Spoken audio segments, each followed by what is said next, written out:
और रूस यूक्रेन युद्ध से जुड़ी हुई बड़ी खबर आप तक पहुंचा दे। यूक्रेन ने रूस पर बहुत बड़ा आरोप लगाया। उसने रूसी सेना पर रासायनिक हथियारों के इस्तेमाल का एक बार फिर आरोप लगाया, क्योंकि इससे पहले भी यूक्रेन ये आरोप लगा चुका है कि रूसी सेना इस युद्ध में रासायनिक हथियारों का इस्तेमाल कर रही है। और एक बार फिर से रूस पर यह आरोप लगा है।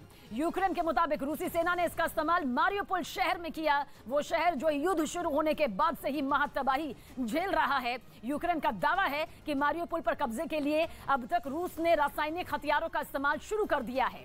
यूक्रेन की तरफ से बताया गया कि केमिकल वेपन के हमले के बाद शहर में बड़ी संख्या में लोगों के तबीयत खराब होने की शिकायत सामने आई। तो यूक्रेन कह रहा है कि रूसी सेना ने मारियोपोल में रासायनिक हथियारों का इस्तेमाल किया है। रासायनिक हथियार जो कि बेहद खतरनाक हथियार होते हैं।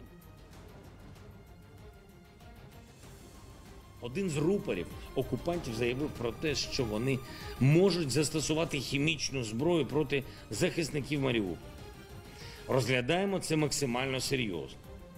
Хочу нагадати світовим лідерам, що можливе застосування хімічної зброї російськими військовими вже обговорювалося. І вже на той час це означало, що потрібно реагувати на російську агресію значно жорсткіше і швидше. तो वहीं राष्ट्रपति व्लादिमीर पुतिन ने रूसी खुफिया विभाग एफएसबी के एक बड़े अधिकारी को मॉस्को की एक बेहद सख्त सुरक्षा वाली जेल में भेज दिया। इस अधिकारी पर यूक्रेन हमले की योजना को पश्चिमी देशों में लीक करने का आरोप है। मतलब यह कि पुतिन ने जंग में यूक्रेन का साथ देने वाले रूस के विभीषणों पर प्रहार करना शुरू कर दिया, क्योंकि उन्हें इस बात का शक है कि रूस में कई ऐसे लोग हैं जो पश्चिमी देशों के साथ मिलकर जंग में यूक्रेन की मदद कर रहे हैं। हालात भी कुछ उसी तरफ इशारा कर रहे हैं, क्योंकि पिछले 47 दिनों से यूक्रेन इस युद्ध में रूस के सामने खड़ा है।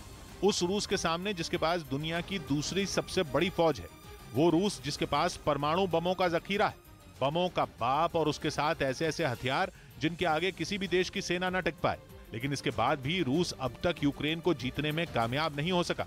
इसी वजह से पुतिन को शक है कि उनके कई अधिकारी विभीषण की तरह काम कर रहे हैं, यानी वो देश के गद्दार हैं जो यूक्रेन पर जीत के पुतिन के प्लान को लीक कर दे रहे हैं। ऐसे ही एक अधिकारी सरगेई हैं जिनके ऊपर पुतिन को शक है कि उन्होंने यूक्रेन जीतने के प्लान को पश्चिमी देशों के साथ लीक कर दिया। शक होने पर पहले उन्हें नजरबंद किया गया और अब उन्हें मॉस्को में मौजूद लिफोर्टोवो जेल में बंद कर दिया गया। और ये वो जेल है जहां रूस अपने गद्दारों को बेहद सख्त सुरक्षा घेरे में रखता है। जांच में ये बात भी सामने आई कि जंग में पहले एफएसबी के अधिकारी बेसेदा यूक्रेन के बदलते हालात पर नजर रखने के साथ लोगों की नब्ज टटोलने के लिए वहां कई दिनों तक रहे भी थे। और लौटने के बाद उन्होंने ये रिपोर्ट दी थी कि यूक्रेन की जनता रूस के साथ है। अगर रूसी सेना हमला करती है तो यूक्रेन के लोग उनका स्वागत करेंगे। बेसेदा ने अपनी रिपोर्ट में इस बात का भी दावा किया था कि जंग शुरू होते ही थोड़े दिनों के अंदर यूक्रेन के कई शहरों पर रूस का कब्जा हो जाएगा। लेकिन हुआ इसका बिल्कुल उलट। असलियत यह है कि अभी तक ज़ेलेंस्की ने पुतिन के आगे हार नहीं मानी है। और तो और इस जंग में हजारों रूसी सैनिक अपनी जान गंवा चुके हैं।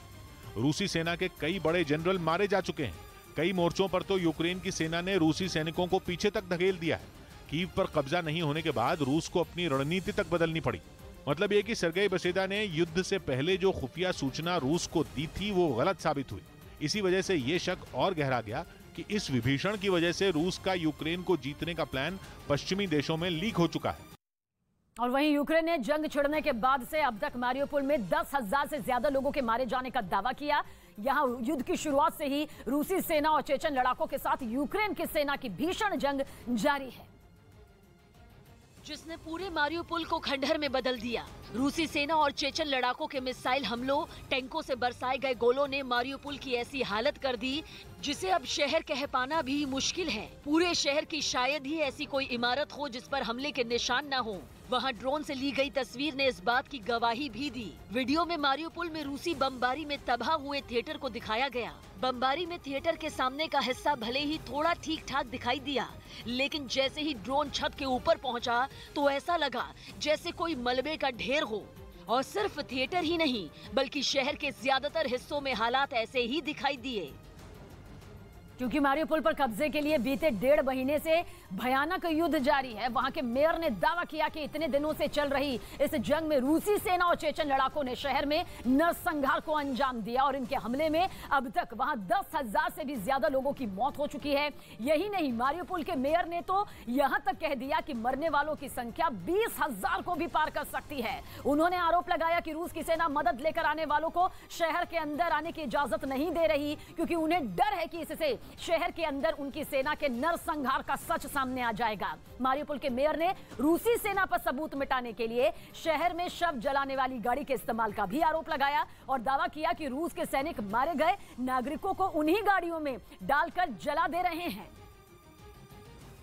और इस बीच यूक्रेन के राष्ट्रपति ज़ेलेंस्की के ऑफिस की तरफ से मारियुपोल का एक वीडियो भी जारी किया गया और इस वीडियो में 24 फरवरी यानी कि जंग शुरू होने के दिन से 5 अप्रैल के बीच वहां के हालात दिखाए गए।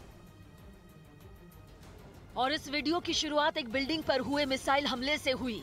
इसके बाद वीडियो में शहर में कहीं रूसी टैंक गरजते नजर आए तो कहीं इमारतों पर हो रहे हमलों को दिखाया गया।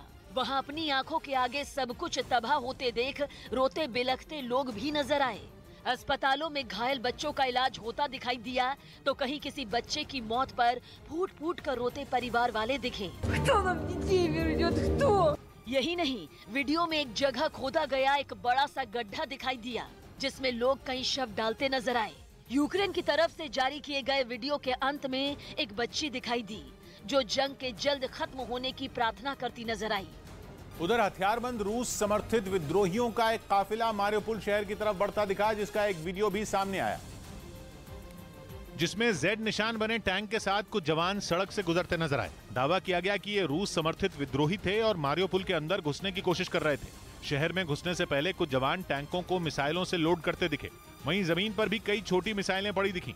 दावा है कि यूक्रेन के फौजियों से मुकाबले के लिए इन विद्रोहियों ने पहले अच्छी तैयारी की, फिर शहर की तरफ बढ़े।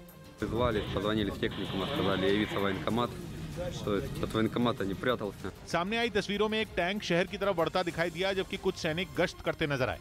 वीडियो के आखिरी हिस्से में जवानों की टुकड़ी एक जगह पर रुकी दिखी, जहां पर उन्होंने हथियार रखकर आराम किया। दावा है कि ये विद्रोही डोनेस्क से मारियुपोल पहुंचे थे। और प्रधानमंत्री नरेंद्र मोदी साथ ही अमेरिकी राष्ट्रपति जो बाइडेन के बीच वर्चुअल बैठक हुई। हालांकि इस बैठक में क्षेत्रीय और वैश्विक स्तर के कई मुद्दों पर चर्चा जरूर की गई, लेकिन बैठक में यूक्रेन संकट का मुद्दा छाया रहा।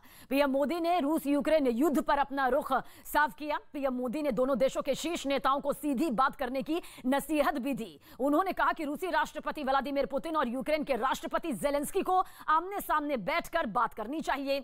इतना ही नहीं, पीएम मोदी ने बूचा नरसंहार की कड़ी निंदा की और इसकी निष्पक्ष जांच कराने की मांग भी की। अमेरिकी राष्ट्रपति जो बाइडेन से बात करते हुए पीएम मोदी ने कहा कि आज की बातचीत ऐसे वक्त पर हो रही है जब यूक्रेन में स्थिति बेहद चिंताजनक है।